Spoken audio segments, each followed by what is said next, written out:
¿Puede un beso frente a un altar sellar la caída de un reino milenario? Imagina a una chica de apenas 14 años, envuelta en satén blanco y oro, prometiendo obediencia al hombre que días antes arrasó su hogar. Susurra esas palabras y la historia de Europa entera se estremece. Suscríbete si quieres descubrir cada secreto y dale like ahora mismo. Lo que estás a punto de escuchar cambiará todo lo que creías saber sobre el poder, la traición y la voluntad humana. Lo asombroso es que esta escena, parecida más a un funeral que a una boda, no es el final sino el comienzo de la verdadera guerra. Porque detrás del velo de Ana de Bretaña no solo late el corazón despavorido de una adolescente, late, sobre todo, la determinación feroz de una futura reina que se negará a inclinar la cabeza para siempre. Y aquí es donde se pone interesante. La corona que hoy la oprime acabará convirtiéndose en su espada. Para entender cómo Ana transformó la humillación en autoridad, retrocedamos a un escenario insólitamente próspero, la Bretaña de 1477. Esta península empapada de brumas atlánticas hablaba su propia lengua celta, tejía sus propias leyes y elegía a sus propios aliados con la audacia de un jugador que siempre esconde un as bajo la manga. Su padre, Francisco II, gobernaba como un equilibrista sobre un abismo diplomático. Un paso en falso hacia Francia y el ducado se desmoronaba. Un paso en falso hacia Inglaterra o Borgoña y el abismo se tragaba su independencia. La llegada de una primogénita en vez del ansiado heredero varón parecía al principio un capricho cruel del destino. Sin embargo, lo increíble es que ese revés acabaría brindándole a Bretaña su mente más afilada. Francisco, resignado, la instruyó no como a una doncella, sino como a un príncipe guerrero. Latín y griego para discutir tratados, matemáticas para calcular levas y aranceles, derecho internacional para desenredar el juego de reyes y papas. Mientras otras niñas memorizaban salmos, Ana ya analizaba mapas de fortificaciones costeras. Y lo que vino después lo cambió todo. Una niña coja, su pierna izquierda, 1 centímetro más corta, se transformó en un símbolo viviente de terquedad. Cada paso irregular recordaba a la nobleza que la debilidad física no significa debilidad política. Rumores posteriores afirmarían que caminaba con la barbilla alzada, solo para obligar a quienes la despreciaban a bajar la mirada primero. Verdadero o no, su reputación de fiereza se volvió leyenda antes de cumplir 10 años. Pero la araña universal, Luis XI de Francia, hilaba sus propias trampas. A su muerte en 1483, dejó un niño en el trono, Carlos VIII. Bajo la fría regencia de su hermana Ana de Beaujeu, París se obsesionó con absorber Bretaña de una vez. Francisco II, oliendo la tempestad, orquestó un plan desesperado: casar a su hija con Maximiliano de Habsburgo, emperador del Sacro Imperio, y así rodear a Francia por el este y el oeste. Aquí es donde el tablero se revela mortal. El enlace se celebra por poderes, sin novio presente, con la pierna desnuda de un embajador rozando las sábanas nupciales para consumar el matrimonio simbólico. Nadie imaginaba que ese ritual, casi cómico, sería el fósforo que incendiaría la guerra. París clama que es nulo, dicen que se ha hecho sin su bendición y levanta ejércitos recién modernizados. Sombras de estandartes azules se deslizan sobre los campos bretones. Los cañones, novedad letal, rugen contra murallas medievales que crujen como cáscaras viejas. Mientras, el duque Francisco, exhausto por la tensión, enferma de gravedad. Aquí es donde se abre la herida profunda. Ana, con 13 años, contempla las tropas que se acercan sabiendo que cada descanso de tambor marca la cuenta atrás de su niñez. Su padre muere cuando el estruendo aún retumba. La duquesa niña hereda un trono cercado por todas partes. Los aliados prometen ayuda y envían silencios diplomáticos. Inglaterra lidia con sus guerras de rosas marchitas. Maximiliano, su esposo en papel, se pierde en los laberintos balcánicos. Y la corte bretona, asediada en Rennes, vive con el pan racionado y la pólvora húmeda. El rey francés, ansioso por el trofeo final, ofrece la pieza más envenenada del ajedrez. Una boda. «Desposa mi corona», susurra, o mira cómo cada torre de tu ducado se derrumba piedra a piedra. La alternativa encierra la muerte por traición y la anexión sin condiciones. Nadie escribe en los anales cuántas noches Ana caminó de un extremo a otro de su cámara, midiendo la distancia entre dignidad y supervivencia. Pero el resultado se conocerá pronto. Ella toma la decisión que sacudirá su destino y el nuestro. Lo impactante es que al pronunciar aquel sí helado en diciembre de 1491, Ana no se rindió del todo. En su mente germinaba ya la semilla de un plan mucho más grande que su propio dolor. Porque ¿quién dijo que una coronación termina la partida? A veces solo la reinicia con reglas nuevas y más brutales. Y justo cuando París la recibe como a una prisionera con corona, Ana empieza a afilar las herramientas que convertirán el cautiverio en escuela de poder. Nadie esperaba esto. La niña que llega a la corte francesa sin aliados, sin ejército y sin padre, pronto fascinará al mismísimo rey con historias de emperadores antiguos y partituras que aliviaban la melancolía de los generales romanos. Mientras los cortesanos susurran ofensas en su espalda, ella memoriza sus nombres, sus deudas y sus ambiciones, porque, donde otros ven pasillos hostiles, Ana ve líneas de suministro, adulación hoy, influencia mañana. Y lo que vino después, bueno, apenas estamos respirando el umbral de esa tormenta. Un viaje a Italia, un trono que se derrumba al golpe de un dintel y una ascendencia aún más asombrosa aguardan a la vuelta de esta misma página, dispuestos a revelar cómo la niña humillada convertirá el cetro francés en un escudo para Bretaña y en una lanza contra los prejuicios de toda Europa. Lo increíble es que, mientras Francia preparaba galas para celebrar su conquista, Ana preparaba su venganza silenciosa. En 1494, cuando Carlos VIII se enamoró de la quimera de Nápoles y cruzó los Alpes con trompetas de gloria anticipada, la corte supuso que la cautiva bretona quedaría al margen, rezando por el regreso de su dueño, pero la realidad fue mucho más peligrosa. El rey dejó tras de sí un vacío de poder, y Ana lo llenó con la calma de quien extingue velas con los dedos. Aquí es donde se pone fascinante. Primera jugada. Se instala en el Louvre como regente nominal, pero actúa como gobernante absoluto. Reestructura el consejo, rebajando los impuestos rurales para ganarse a los campesinos y elevando los aranceles del vino para domar a los grandes bodegueros que la despreciaban. Segunda jugada. Convoca a arquitectos flamencos y hace que diseñen alas nuevas del palacio, con bóvedas demasiado bajas para el ceremonial francés existente, obligando a sus detractores a inclinar la cabeza, literalmente, ante cada quicio, un recordatorio diario de quién manda en ausencia del rey. Lo más sorprendente es un método para desactivar complots. Escucha rumores en silencio, subvierte alianzas con regalos personales y al final de cada audiencia ofrece a cada noble un icono de armiño de filigrana dorada. Un gesto pequeño, casi tierno, que siembra dos certezas en cada corazón ambicioso. Ella conoce tu precio y conocerá tu traición. Mientras tanto, Carlos avanza por Italia como un cometa errático.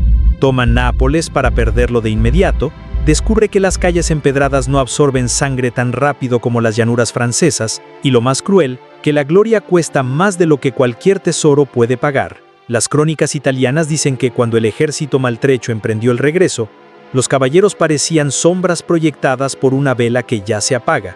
Volvían con historias de pólvora nueva y de mercenarios suizos que cambiaban de bando al ritmo de las monedas. Al pisar suelo francés, el rey encuentra un país que funciona mejor sin él. Es entonces cuando vislumbra, quizá por primera vez, el alcance de la mente que duerme a su lado. Anecdotistas de la corte murmuran que una noche sorprendió a Ana revisando cuentas militares y soltó un susurro incrédulo: «No necesito un tesorero, ya tengo a la reina». Desde ese momento, cada documento de guerra lleva dos firmas, la suya y la de la mujer que debía ser un trofeo. Pero la tragedia, como sabe todo país conquistado, siempre cobra su factura. Entre 1495 y 1497, Ana concibe 3 veces. En cada ocasión, la cuna se enfría antes de que el eco del bautismo se disipe.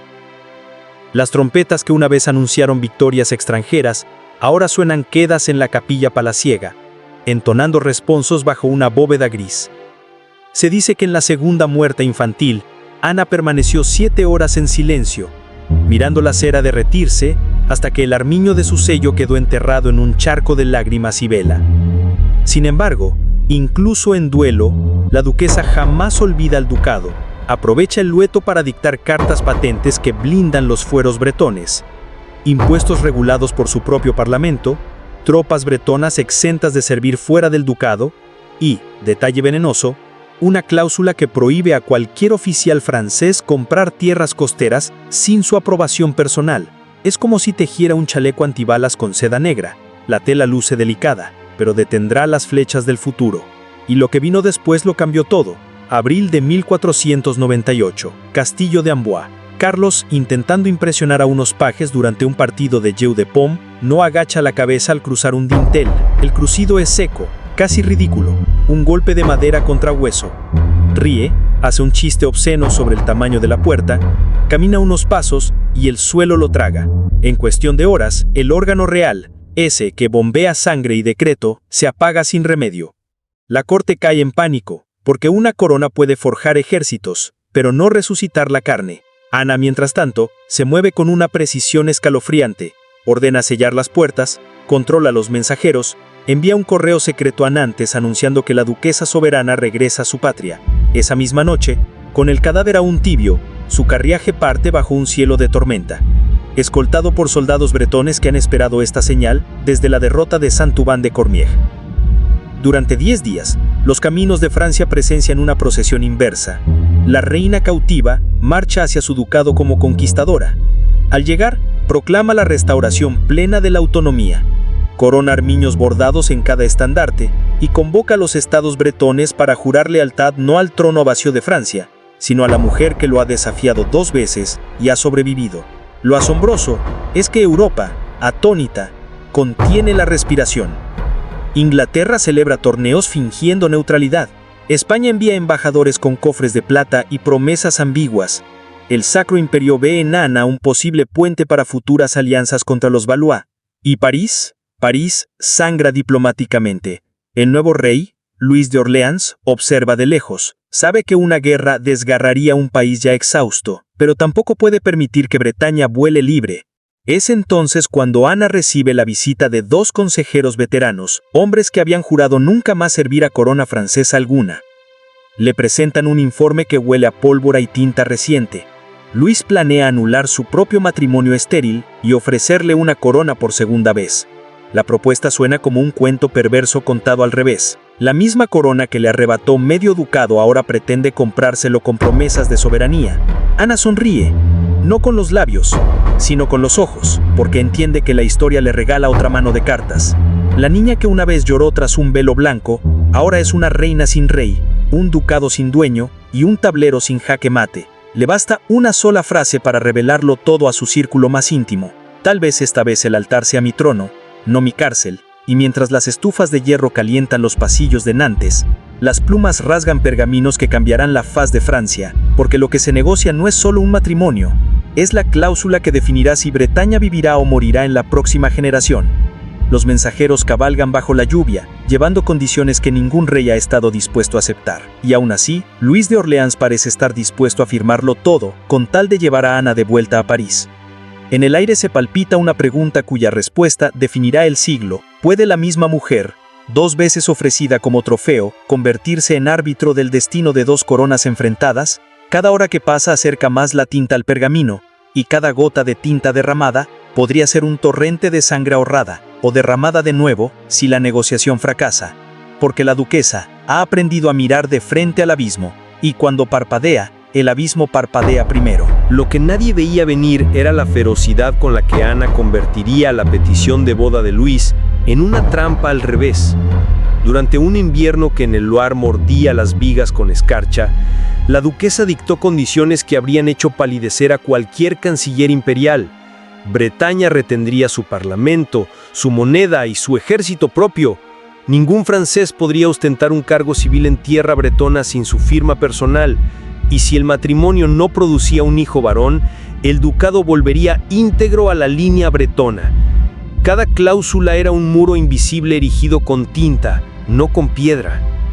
Cuando el contrato quedó sellado, Ana ordenó fundir las llaves de la Cancillería bretona en un anillo que llevó durante el resto de su vida, recordatorio de que las puertas de su patria solo se abrirían a quien ella eligiese. Y así, la mañana de 8 de enero de 1499, caminó otra vez hacia un altar, esta vez en la Catedral de Nantes, con un vestido de terciopelo negro tachonado de armiños bordados en hilo de plata. No había coro triunfal, había redoble contenido. Al terminar el sí, la ciudad estalló en salvas de cañón que a muchos cortesanos parecieron más advertencias que festejos. Lo asombroso es que Luis XII, lejos de sentirse atrapado, se enamoró de aquel pulso constante. Donde Carlos VIII había buscado someterla, Luis la exhibía como su mitad imprescindible. Los cronistas relatan que, en los primeros consejos de Estado, el nuevo rey se levantaba solo después de que Ana tomaba asiento, un gesto reservado a iguales. Y así, 5 meses después, cuando el vientre de la reina se fue dibujando bajo capas de brocado, París observó con una mezcla de esperanza y temor. ¿Sería aquel hijo la llave que cerraría definitivamente la puerta de Bretaña? La respuesta llegó en la brumosa madrugada del 14 de octubre de 1499. Un llanto breve, agudo, anunció la llegada de Claudia, una niña de dedos diminutos y mirada alerta. Ana, sudor helado aún en la frente, sonrió con la calma de quien ve cumplirse uno de sus cálculos. Una hija no invalidaba el pacto, posponía la cuestión, y mientras los heraldos proclamaban el nacimiento, la madre anotaba en su mente el siguiente paso del juego. Aquí es donde se enciende la chispa del Renacimiento francés. Luis, fascinado por el arte lombardo traído de la campaña anterior, entrega a Ana el castillo de Blois para transformarlo en laboratorio de maravillas. Ella convoca miniaturistas flamencos, orfebres italianos, músicos sevillanos. En los pasillos huele a óleo fresco, a pergamino iluminado y a laca veneciana. Los cronistas se quejan de que ya no distinguen dónde acaba la corte y dónde empieza una academia. Y sin embargo, cada lienzo colgado es también propaganda silenciosa de Bretaña. Armiños blancos se esconden en las esquinas de los tapices, recordándole a Francia que la duquesa no olvida su emblema. Pero no todo es lira y cincel. Luis anhela retomar la guerra de Italia y en 1500 cruza los Alpes otra vez. Decidido a arrancar Milán de manos hostiles, Ana queda regente por segunda ocasión. Esta vez actúa sin disfraces. Preside audiencias con la corona bretona sobre un cojín a su derecha, para que nadie olvide la doble soberanía. Envía inspectores al tesoro, prohíbe la venta de cargos judiciales y, a espanto de los gremios parisinos, autoriza la impresión de libros en lengua bretona financiados por la corona francesa. Un giro que convierte la cultura minoritaria en moda cortesana. Y esto lo maneja con tal diplomacia exterior, acepta embajadores españoles por la puerta principal y despacha emisarios ingleses por una galería lateral.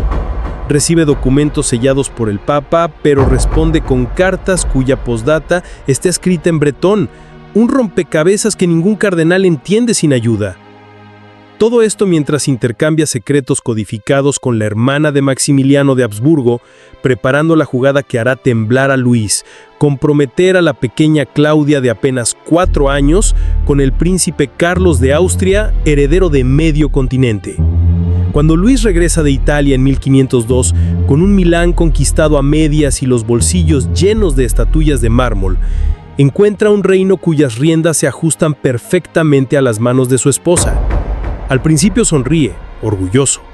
Luego lee el borrador del Tratado de Blois y palidece, porque ese documento, tan impecable en latín curial, entrega a Carlos de Austria no solo la mano de Claudia, sino la llave de Bretaña, Borgoña y el condado de Blois como dote futura. Es en esencia el cerco definitivo alrededor de Francia que todos los capetos habían temido. Aquí es donde la tensión estalla en susurros. Luis, apasionado por la reina pero fiel a su corona, se debate entre deshacer el pacto y perder el afecto de Ana, o aceptarlo y ver a Francia rodeada por banderas negras y amarillas de los Habsburgo. La corte se divide. Los consejeros susurran que la monarquía se desliza hacia un precipicio dibujado por mano femenina. Y mientras los obispos buscan argumentos canónicos, Ana se recluye en su gabinete, recorriendo con los dedos un mapa donde el ducado aparece pintado de un azul más profundo que el de Francia.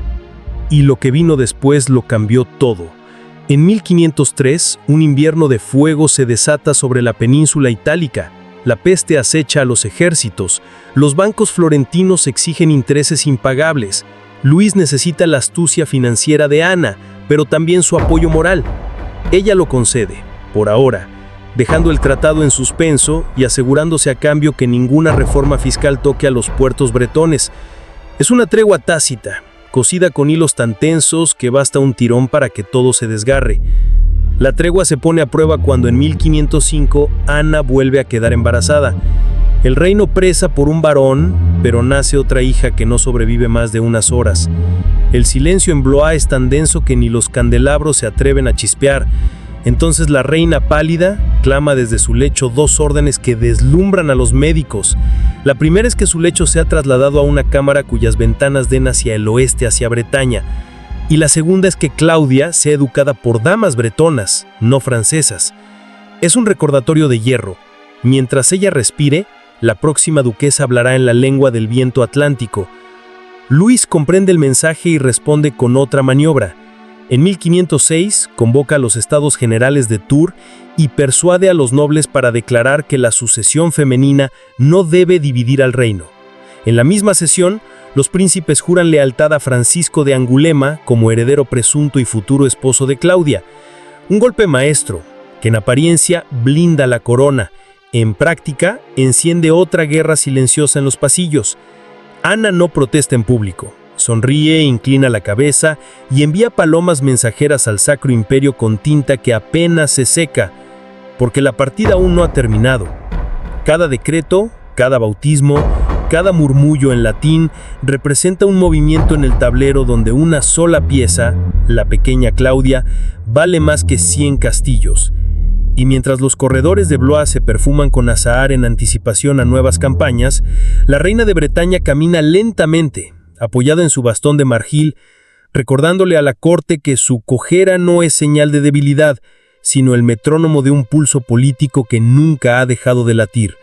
Porque la próxima conversación entre los esposos reales determinará más que un enlace. Decidirá si la llave de Bretaña cae en manos francesas o abre de par en par las puertas a un imperio que acecha tras los Alpes. Nadie sospechaba que, tras las cortinas bordadas de flores de lis, Ana ya preparaba la ofensiva más arriesgada de su vida. Porque lo sorprendente no es que se mantuviera en pie después de 3 partos fallidos y un duelo perpetuo. Lo asombroso es que todavía podía sonreír mientras tejía complotes diplomáticos con el mismo hilo con el que los cirujanos le cosían las heridas. Y aquí es donde se pone peligroso. Cada sonrisa de la reina ocultaba cifras de préstamos venecianos, negociaciones secretas con los banqueros Fugger y un nuevo impuesto sobre la sal que nadie vio venir hasta que fue ley. Lo increíble es que el tablero se desplazaba más allá de los Alpes. Roma observaba con recelo a una mujer que escribía a los papas en un latín más elegante que el de muchos cardenales. Florencia murmuraba que tal vez el futuro del arte dependía de la mujer coja del norte. Mientras Luis bombardeaba fortalezas lombardas, Ana cambiaba lienzos por información. Un Botticelli a cambio de la lista de espías milaneses, una Madonna de Perugino a cambio de rutas de suministro francesas. Cada cuadro colgado en Blois brillaba como un tratado firmado con tinta invisible. Pero lo que vino después lo cambió todo. El 10 de mayo de 1508, un rumor corrió por París como pólvora seca. Decían que Ana, cansada de esperar la aprobación papal para el matrimonio de Claudia y Carlos de Austria, había jurado por escrito que, de no sellarse la unión antes de su próxima fiesta de cumpleaños, declararía la independencia total de Bretaña y regresaría con su hija a Nantes. Nadie pudo confirmar la carta, pero el mero murmullo de ruptura bastó para que el Gran Consejo sudara frío. Luis respondió con una maniobra inesperada. Suspendió la campaña italiana, ordenó la liberación de prisioneros bretones y viajó a Blois con un séquito reducido, casi humilde. A medianoche, bajo una lámpara de aceite, los esposos reales se enfrentaron sin testigos. Las paredes, dicen, guardan todavía el eco de un diálogo que duró hasta el amanecer. Él pidiendo confianza, ella exigiendo garantías, él ofreciendo amor, ella demandando libertad. Cuando salió el sol, Ana aceptó prorrogar la negociación del enlace austriaco un año más. Para sellar la tregua, Luis juró ante un crucifijo gótico que nunca trasladaría tropas francesas a Bretaña sin permiso de la duquesa. Un juramento que valía más que 1000 sellos de cera, y sin embargo, bastaba un suspiro para romperlo. Aquí es donde la historia se tiñe de sombras. A finales de 1509, tras una cabalgata en los bosques de Chambord, Ana sintió un dolor agudo bajo las costillas. Los médicos diagnosticaron arenillas en los riñones, un tormento que convertía cada respiración en fuego líquido. Ninguna infusión de verbena, ningún polvo de perla aliviaba la quemazón que le atravesaba la espalda hasta el vientre. Y pese a todo, cada mañana seguía recibiendo embajadores con un pañuelo de encaje cubriéndole los labios, para que no vieran el temblor. Lo impactante es que su enfermedad no redujo su autoridad, la multiplicó. Desde su lecho, dictaba decretos con la voz rota pero firme. Ordenó la creación de un colegio para jóvenes bretones en París, garantizando becas pagadas con rentas de molinos reales. Dispuso que las pesas y medidas bretones se reconocieran en todos los puertos de Francia, obligando a los comerciantes a aprender nombres celtas para el grano y el marisco. Cada decisión era un recordatorio de que la duquesa gobernaba cuando su cuerpo conspiraba en su contra. En 1512, el destino volvió a poner a prueba su temple. Luis, cegado por una nueva alianza antifrancesa forjada entre España, Inglaterra y el Imperio, partió a la guerra dejando a Ana la regencia completa. Esta vez la amenaza no venía de las murallas italianas, sino de los mismos mares que acariciaban las costas bretonas. La flota inglesa se desplegaba en el canal con intención de bloquear puertos y saquear estuarios.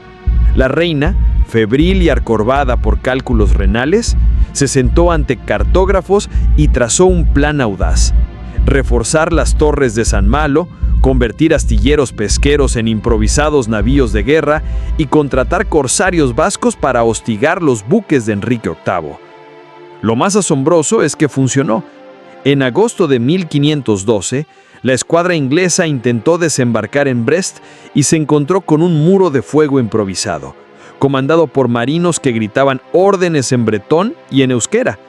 La victoria, aunque pequeña, bastó para sofocar el bloqueo y elevar a la enferma regente a la categoría de heroína marítima. Aquella noche, Ana dictó desde su cama una carta al Sacro Imperio. He defendido mis costas sin pedir un solo soldado francés. Queda probado que Bretaña cuida de sí misma. Era una frase que sonaba a desafío y a despedida, porque la gota llegó como un enemigo final, silencioso y certero. En noviembre de 1513, sus dedos se hincharon hasta no permitirle sostener la pluma y las rodillas ardían como carbones, y el bastón se convirtió en una prolongación de su mano. Sin embargo, cuando Luis corrió de regreso, alarmado por las noticias sobre su salud, la encontró sentada en un sillón tapizado de armiños, revisando un mapa naval de Dieppe y corrigiendo en los márgenes la ortografía de algún escriba. Y lo que vino después todavía estaba por escribirse entre suspiros de laúd y relojes de arena casi vacíos, porque Ana, consciente de la proximidad del final, ordenó un último gesto de lealtad dividida: que su corazón, y solo su corazón, regresara a Nantes para descansar junto a los restos de su padre. El cuerpo, dijo, podía servir de piedra angular a la monarquía que había sostenido, pero el corazón, ese debía navegar de vuelta al Atlántico. El invierno avanzaba, y cada noche la escarcha dibujaba venas heladas en las ventanas de Blois. Se murmuraba en la corte que si la reina cerraba los ojos, la misma luna se oscurecería. Luis, cada vez más pálido, visitaba su lecho con un rosario en la mano, temeroso de que cualquier plegaria sonara a despedida. Mientras tanto, Claudia, con 13 años recién cumplidos y un ligero arrastre en la pierna, se arrodillaba a los pies de la cama escuchando historias de un ducado que aún no sabía si sería suyo o moneda de cambio en el próximo tratado, porque el reloj de arena se vaciaba grano a grano, y cada grano era un recuerdo o una ley, una estrategia nunca revelada. Y justo cuando la corte empezaba a guardar silencio, aguardando el suspiro final, Ana pidió que le abrieran las ventanas hacia el oeste. Quería oler, dijo, el viento salado que nacía sobre las olas que bañarían, algún día, la tumba que ella misma se había labrado en letras de obstinación. La madrugada del 9 de enero de 1514, el palacio entero contuvo el aliento. El sonido apenas perceptible de la respiración de Ana se volvió un metrónomo agónico. Afuera, la nieve apilada ahogaba pasos y carruajes. Adentro, el silencio era tan denso que un pétalo que cayera sobre el mármol habría sonado como un trueno. Cuando las campanas de la capilla marcaron la hora tercia, la reina entreabrió los ojos. Pidió agua de la fuente de Nantes, aquel sabor mineral que convertía cada trago en un susurro de infancia. Bebió un sorbo, tomó la mano de Claudia y apenas un murmullo pronunció: «Recuerda quién eres, aunque el mundo se empeñe en olvidarlo». Luego, con un gesto casi imperceptible, indicó a su confesor que las velas se apagaran. La penumbra envolvió el lecho y la última exhalación se perdió entre las cortinas como un susurro de oleaje remoto. Lo asombroso vino después. Según la voluntad de Ana, el cuerpo quedó en Blois durante 9 noches vigilado por nobles franceses, pero su corazón emprendió el viaje hacia Nantes en una caja cilíndrica de oro esmaltado suspendida sobre un cojín de terciopelo verde. A cada posta, la procesión se detenía y los soldados bretones cambiaban guardia con un saludo silencioso. Ningún tambor, ninguna trompeta, solo el chasquido del viento invernal contra las lanzas. Quienes la vieron pasar juraron que cada madrugada la escarza dibujaba un armiño sobre la tapa de oro y que al amanecer el dibujo desaparecía, como si hubiese sido respirado por la propia duquesa. En París, el duelo se convirtió en liturgia de 40 días. Luis XII, envejecido de golpe, declaró que jamás se volvió a hallar consejo tan sabio como el de aquella voz. Mandó acuñar medallas donde la efigie de Ana aparecía doble, coronada como reina y encapuchada como duquesa. No era mero homenaje, era la confesión pública de que todo cuanto había construido llevaba su firma invisible. Sin embargo, la política no concede treguas a la pena. En septiembre de ese mismo año, Luis obligó a Claudia a casarse con Francisco de Angulema. Fue una ceremonia apresurada, casi sin música, acaso por miedo a que la música recordara demasiado a su madre. Cuando la puerta de la capilla se cerró, muchos sintieron que el eco era la última bocanada de autonomía bretona. Con la muerte de Luis al filo de 1515, la corona pasó a Francisco I, y aunque el joven rey se mostraba amable con su nueva esposa, pronto dejó claro que Bretaña formaría parte de su patrimonio como cualquier otra provincia. Los juramentos que alguna vez protegieron al ducado eran palabras en pergamino, y el pergamino arde rápido cuando la ambición sopla. Lentamente, los viejos fueros se vaciaron de poder. Las monedas con el armiño se fundieron para acuñar escudos con la flor de lis. Cuando en 1532 el edicto de unión consumó la anexión, pocos recordaron que, 3 décadas antes, una niña coja había firmado contratos capaces de detener ejércitos. Y sin embargo, la desaparición política no mató el latido cultural sembrado por Ana. En los salones donde se recita poesía en lengua francesa, aún se alzan copas por la mujer que invitó a los primeros tipógrafos italianos a imprimir en bretón. En las vidrieras de las catedrales que palpitan con luz azul flamenca, sus iniciales entrelazadas se esconden entre racimos de vides. En San Malo, cada primavera, barcas de velas negras trazan la silueta de un armiño sobre el agua para recordar que, aunque el estatuto se extinguiera, la memoria de la duquesa sigue navegando mareas que ningún edicto puede dominar. Y lo más fascinante es cómo su sombra eclipsa a los mismos hombres que intentaron someterla. Carlos VIII sobrevive en los márgenes de los manuales como el rey que se golpeó la cabeza. Luis XII es el monarca atrapado en la órbita de una reina más grande que él. En cambio, Ana se convirtió en bisagra de 2 épocas, última gran soberana feudal y pionera del Renacimiento francés, primera mujer en Europa en convertir la corte en motor cultural, estratega que habló de tú a tú con emperadores y papas sin soltar jamás el hilo que la unía a las costas ventosas de su infancia. Hoy, en la cripta de Saint-Denis, su efigie yace al lado de reyes que le deben buena parte de su gloria. Pero al sur, en la Catedral de Nantes, la urna que guarda su corazón sigue recibiendo ofrendas, ramos de camelias, cintas a cuadros blancos y negros, cartas escritas en un bretón que se niega a extinguirse. Quien se incline a leerlas descubrirá peticiones de protección, agradecimientos por victorias improbables y, sobre todo, promesas de no olvidar. Porque quizás eso sea lo que Ana de Bretaña legó más allá de leyes y alianzas, la certeza de que la identidad puede ser conquistada, vendida o pisoteada, pero nunca borrada si alguien la pronuncia en voz alta. Y ahora la pregunta flota, ineludible, sobre los acantilados donde el Atlántico golpea con furia.